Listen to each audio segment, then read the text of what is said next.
It's a very touching story. It also shows the love of Allah subhanahu wa ta'ala, the power of Allah subhanahu wa ta'ala. Never ever underestimate the power of Allah. You know, there was a sheikh who mentioned this in Saudi Arabia, and there was a doctor that visited him from Pakistan and told him a story that happened to him.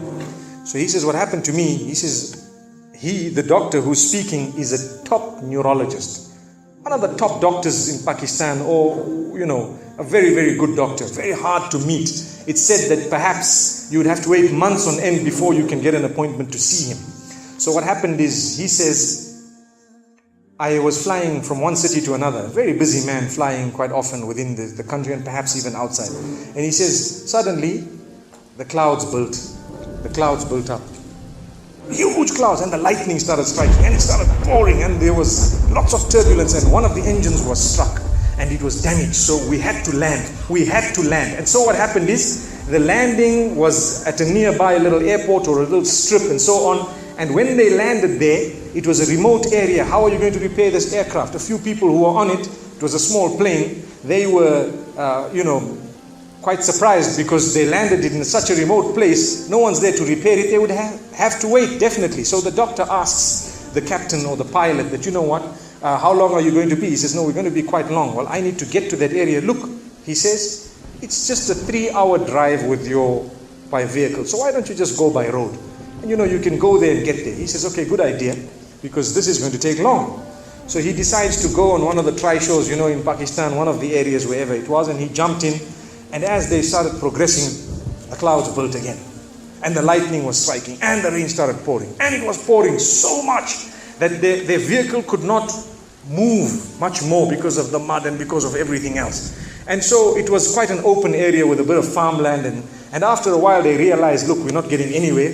There's a little house here. Why don't we just go there? We can read our salah. Perhaps we can, see, have a bit of a meal or whatever else. And they decided to knock the door.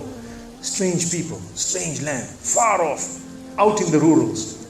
And so he knocks the door, and he's got his little bag and everything, and he walks in. An old lady happened to answer the door after a while, and they spoke to her saying, look, this is what has happened, and we're going from so-and-so to so-and-so, and we just want a place, we want to read salah and so on. And she said, no problem, you can come in. She had a little musalla, a little sajjada, and she had a little baby on the side, or not a baby, but a child. And the child, every little while, she's actually checking on the child, and she's sitting on that musalla, making dua and reading her own salah. These people fulfilled their salah, did whatever they had to. And when they were about to leave, they spoke to the old lady saying, thank you very much, jazakumullah khair, and so on. And, we're going, what's happening to this child, So the woman says, look, the child is an orphan. And the child is unwell, not well at all, very sick. And we've been to all the doctors around. And subhanallah, I'm the grandmother of this child. The doctors have told us that there is only one specialist around who can help this child. And we tried to make an appointment, but they asked us to come 6 months later. And it's far away. I've been making dua to Allah ever since that day. Ya Allah, make it easy for us. The child is sick. Make it easy for us, Ya Allah. So the man says, what's the name of that specialist? So the granny says, it's Dr. Ishan. Immediately this doctor burst into tears. He burst into tears. Straight away, he burst into tears. Why are you crying?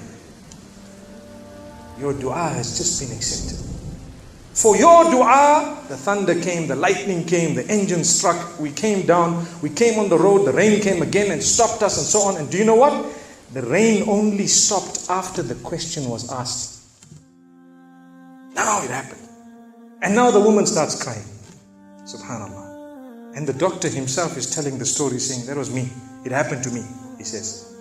And he says, I learned that Allah's armies are beyond limits. Allah uses whatever He wants to get what He wants done.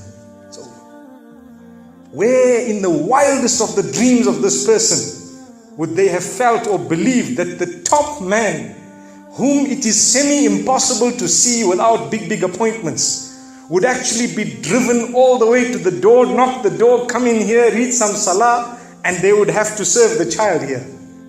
Amazing. Wallahi, it brings tears to the eyes. But the reason I share it with you, every one of us has needs for Allah subhanahu wa ta'ala. Just keep calling. Just have yaqeen. Have conviction. If it is meant, it will definitely come in your direction. You know, we use the term by hook or crook, but I don't want to use that today. I want to tell you, by the mercy and power of Allah subhanahu wa ta'ala, it will happen. It will come to pass. May Allah subhanahu wa ta'ala bless us. May He open our doors. May He grant us all shifa. And may He make us firm believers that for Him, nothing is impossible. Wa sallallahu wa sallama wa baraka ala nabina Muhammad.